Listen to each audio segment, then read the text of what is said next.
Hey, welcome to the show. So excited for today. I have Erin Roeder from Workspace. Welcome to Masters of Employee Development, Mike Acker's YouTube segment devoted to training team members in any type of organization. Your host is a best-selling author, corporate trainer, and business leader. Find out more about Mike at mikeacker.com. Each episode, Mike welcomes a CEO, HR director, or other experienced manager responsible for leadership and development. Together, Mike and his guest expert discuss training successes, challenges, and best practices. Lean in, listen, and take part in a community dedicated to improving life through increasing leadership. Now, here's your host, Mike Acker. Erin, welcome to Masters of Employee Development, where we're all about developing people. First of all, before we dive into the topic today, tell us a little bit about yourself and your company. Absolutely. I'm the Chief Operating Officer at Workspace, which is a SaaS product for commercial real estate asset managers and property managers. I came to Workspace after a career in real estate. I worked for an institutional owner and real estate private equity firms and got to know the software through my then clients. Love it. And I had a chance to do some work with you and your company. So this is a chance for you to brag on somebody maybe from your current company or a previous person that you had a chance to work with and to develop and who's having tremendous success.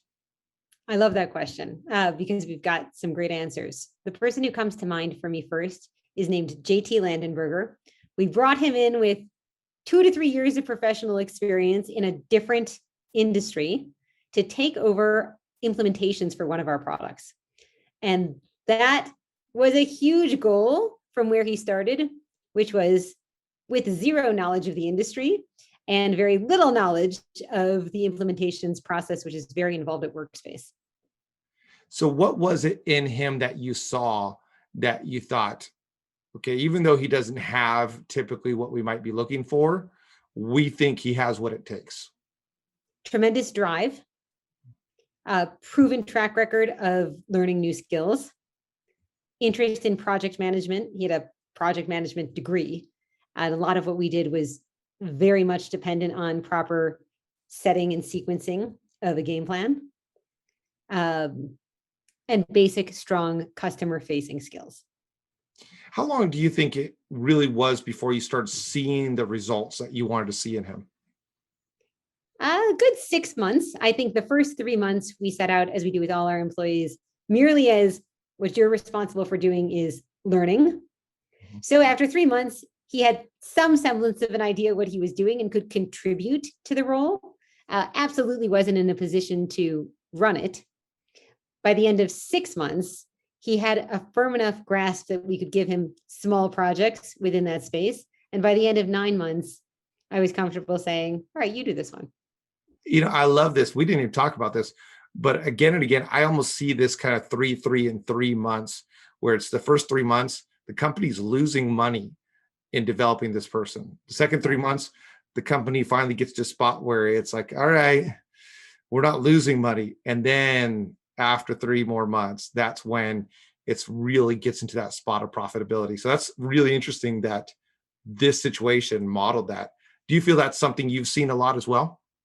Absolutely. I think about when we hire people, a 3, 6, 9, and 12 month vision for them. Yeah. So the 3 months, typically they have very clear goals for what it means to successfully onboard in their role at Workspace. They also begin with a vision of 12 months from now, this is what you'll be doing. This is basically the scorecard for your role. You will have needed to achieve and be contributing these things for this to have been a success. So I do break it up, and we break our organizational planning into quarterly periods, into 3, 6, 9, and 12 month intervals and goals. That's fantastic. The goal with this, as you know, as we talked about launching this podcast and this YouTube segment, is really to provide a resource and a network for like-minded people who are interested in developing people. When you look at this, and maybe someone's newer checking out this segment right here, what would you say to someone who's in that early phase of hiring someone or developing someone? Any just encouragement you have thinking about maybe JT or thinking about that 3, 6, 9, and 12? Absolutely. I think you've got to know what you need. And as a manager, if you don't know clearly what you're hiring to have accomplished, it's very hard to succeed because you can't hold yourself accountable for that person gaining the skills to contribute in that way. And that's something I see time and time again. So figure out what you need and what success in the role looks like, and then back into the steps to get there. That's great. I think a lot of people are hoping that people will be successful, but with not getting them the scorecard or the map to get there. And that seems to be what you're talking about right there. Yeah, we look at the scorecard both as a hiring tool and throughout the employee life cycle. So before we go to hire anybody, we have a scorecard that says, okay, here are the outcomes, not the attributes, not the process. Here are the outcomes that this role needs to be achieving. And then this is what it means for us in this role. And everybody who interviews has to rank across those dimensions. All right, how confident am I on a scale of 1 to 5 that this person can achieve this outcome? And what evidence do I have from asking insightful interview questions, talking to references, that that's true? It also makes performance improvement plans and firing or letting people go a lot easier if people know they've been scoring low perpetually. They should know that something's happening. Yeah. That's on the more negative side of things. Let's talk about challenges that you've seen. So what are some of the major challenges that you've experienced, or your company's experienced, or in previous engagements you've experienced on developing leadership? That's a great question. I think one thing that's very hard to screen for and hard to know how to develop is creativity and vision. So when you think of leadership at a startup, there are all the execution things. And those, I think, are easier to find evidence of a track record in, and they're easier to create the scaffolding to have executed. The vision piece, the piece that's, gosh, what should the product do? Or how could we reinvent this process? That's a little bit harder in the more early stage professionals that a startup is likely to hire to gauge. That's more guesswork. I think that sometimes we hope, oh, we've got a high attribute person. We will say, hey, go out into the world and give us a recommendation for the future of X, Y, and Z. How could we invent X, Y, and Z? And that is a pretty hope it works out approach to developing those components of leadership.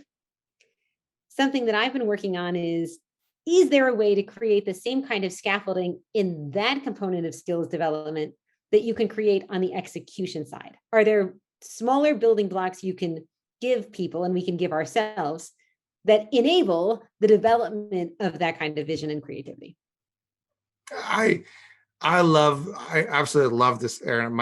Now you got my mind just going around and around, because you've heard the 3 C's, and Patrick Lencioni has his 3 elements of hiring somebody, and you really talked about not hiring somebody, but of hiring a leader, developing a leader. So it's attributes, creativity, and vision. Can you unpack a little bit more on the vision?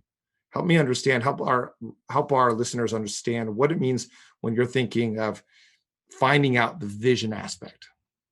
Absolutely. So if you think about the job of a leader, a super important non-negotiable component is, can the leader organize their team to get the stuff that has to be gotten done? And that's sometimes harder than you would think. The other job of the leader, though, is, okay, now what do we need to be doing this quarter to hit these requirements or to follow through on these promises?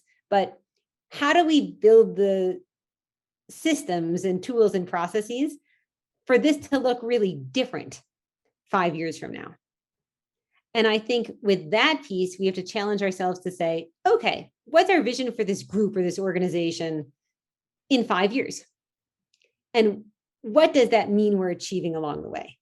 So I think it's a combination of what are the short-term 3-month execution points we've got to hit, and what is the 5-year vision that is attainable.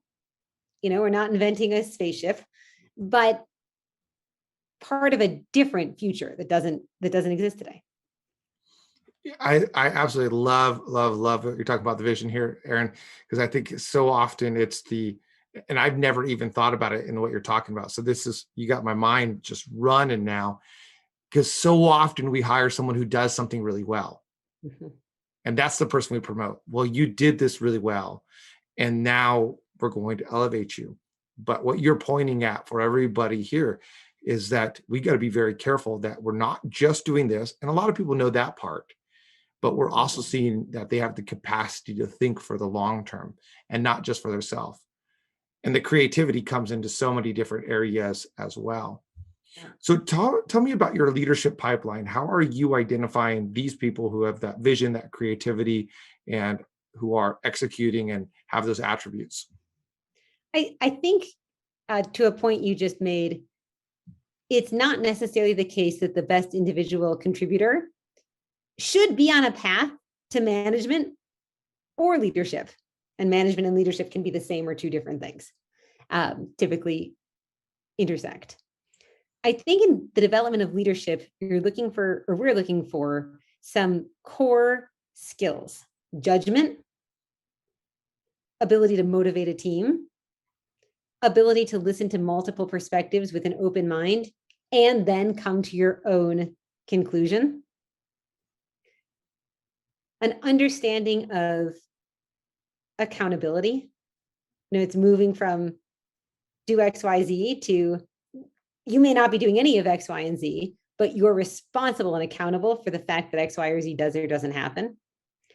Those are some of the things that we think about in thinking about who's good leadership material.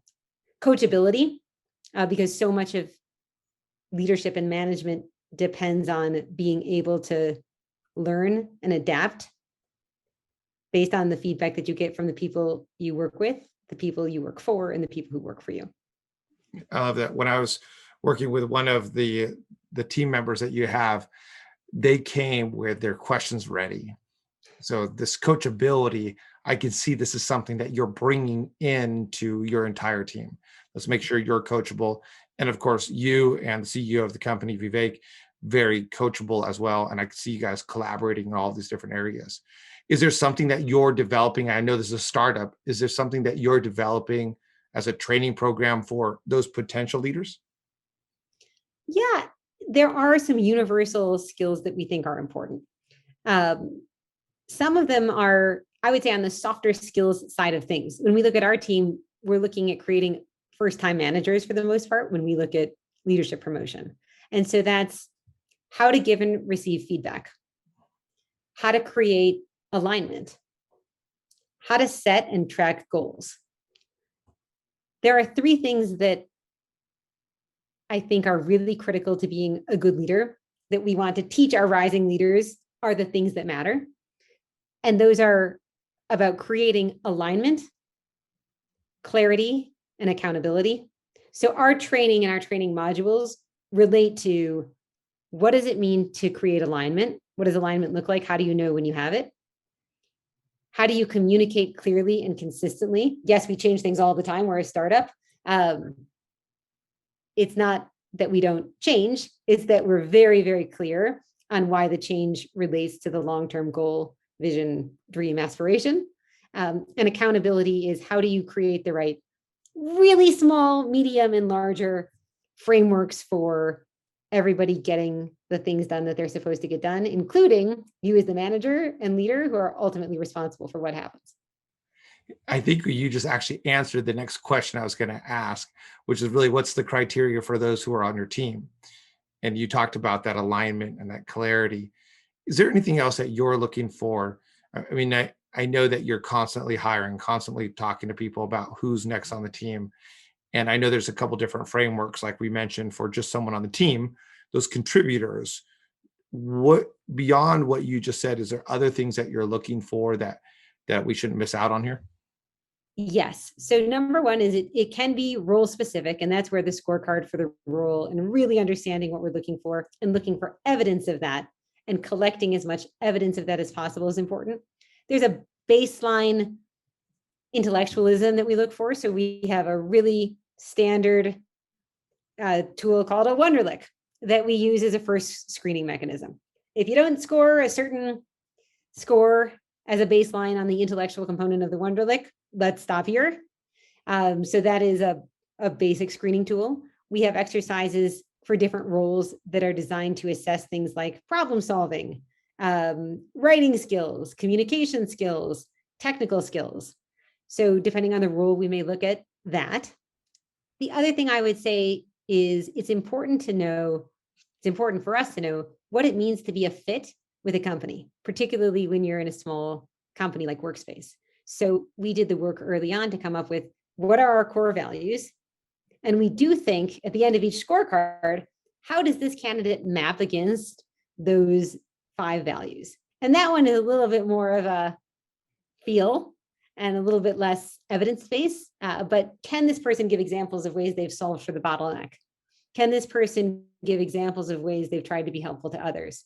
Can this person give examples of promoting, initiating, and taking the steps to further their own growth? Those are things we know are important to us. So we look in our interviewing process for evidence that there will be a fit between that person and those cultural values. The genius about some of those values that you said is they don't even have to be something systematic that's on the sheet. I mean, it'd be systematic maybe on the side sheet, but you could weave it in one of those questions like that is sort of off the cuff in quotation marks, just to see how they do. I love what one company does where they have a core value of treating every single person like they're the most valuable person. So the first person they meet when they're interviewing is the receptionist as a receptionist. And they want to make sure that they treat the receptionist with incredible value, even though they're this large company. It's kind of a tricky way to assess that.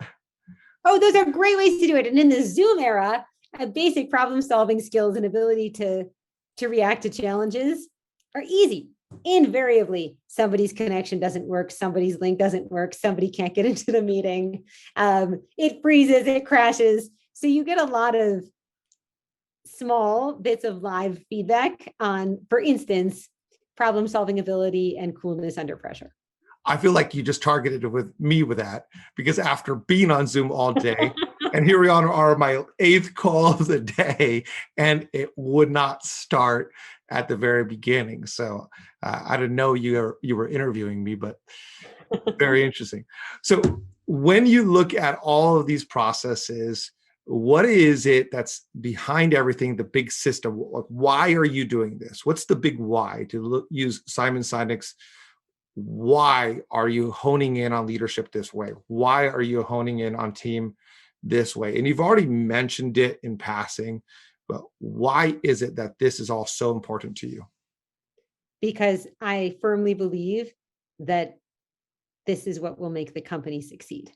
You can take 10, 20, 1,000 talented individuals, and without the right framework for goal setting and tracking, without the right framework for creating alignment and clarity and accountability, without the right interpersonal relationships to understand how to help a person go from point A to point B, because invariably all of us in our roles get stuck somewhere on our journey, the company will peter out. The growth of the company, the success of the company depends on every individual growing so that they can do more to contribute to the company. That keeps them motivated, that keeps the company moving forward. And it is the job of the leader to figure out how to do that. That's what a leader owes their people, is a path toward and support in the growth that is good for them and ultimately benefits the company. When you look at all this, I love the intentionality, and I know that about you. You're a hard-driven, very a sharp person, and so is the CEO of the company. And so, as you guys are looking at this, are there any, without saying their names, any negative models of other companies or stereotypes of other companies that you just say, I don't want to be like A, B, and C because it seems like they do this? Yeah. So I think there are some legacy companies that like to keep people in their place and want to hold on to people at all costs. And that I don't think is ultimately valuable to the team or valuable to the company. Workspace is a small company. And in an ideal world, there would be a leadership path for everybody who wants one. But there's not. There probably is not a leadership path for every employee that we have. Works out because not everybody's looking for that. The thing that I try to think about and be very sincere about is we are investing in you for the sake of Workspace and also for the sake of you. So let's be really clear. We will give you marketable skills. I will, if I ever leave Workspace, and hopefully I won't, I'm doing this for the next 60 years, I will have developed more marketable skills there than I had when I came in. And that's something that I want to give everybody. So yes, you're doing this for the benefit of the company, but you're also doing this for the benefit of you. And so we are investing you, and we are very aligned on investing in you wherever you wind up. And hopefully we can create the right roles for you here. And if not, go. Yeah. Like, go use your skills, go try something new, go with our full support and blessing. Hopefully we built the right organizational structures so that we can support that. But that's what I want. And I see a lot of companies that take a different tact. And I believe the enlightened approach is the one that is always expansive and forward-looking for everybody and not quashing for anybody. Because I don't think quashing and keeping people in a box is the best long-term path for the organization or the people. I love that you came onto the essence of what I think it's Zig Ziglar who once said, if you help enough people get to where they want to go, then people will help you get where you want to go. And not that train up and keep or control, but train up and release, train up and release, train up and release. And if they don't want to be released and they want to stay like you do for 60 years, then you get to build something incredible together. And it's not because they're obligated to, or they're stuck, or they're not marketable, but instead it's because they're empowered and they love it and they found their faith, their fit, and their family, 2 words combined. And I love that about what you guys are doing. And thank you so much for being a part of this. Any final things that you would say to your peers, to other people who are in charge of doing what you're doing, raising up the team and making sure that they're enacting the vision of the company? Invest in yourself too. So we all have a bag of tricks that we come with. And those tricks can be trotted out in terms of how we manage or develop people. But eventually the bag of tricks, it gets kind of thin.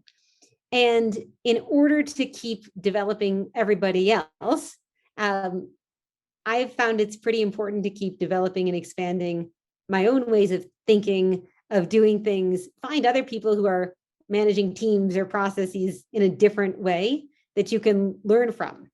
Find a coach, find a peer, but make sure you keep moving too, because that's how you can best sustain growth in the team and the organization. Hey, those are some incredible last words for our show from Erin Roeder from Workspace. And really invest in yourself. Take the time to connect with other professionals. We created this podcast, this show for you, the segment of the YouTube show for you to connect with other people just like you so that you can develop, so that you can have that support group around you. So Erin, thank you so much for being a part of the brand new segment, Masters of Employee Development. Thank you, Mike, for having me. And thanks for creating this community for us. If you like this, go ahead and take a moment and subscribe, like, share with others. Until next week, looking forward to sharing more content with you.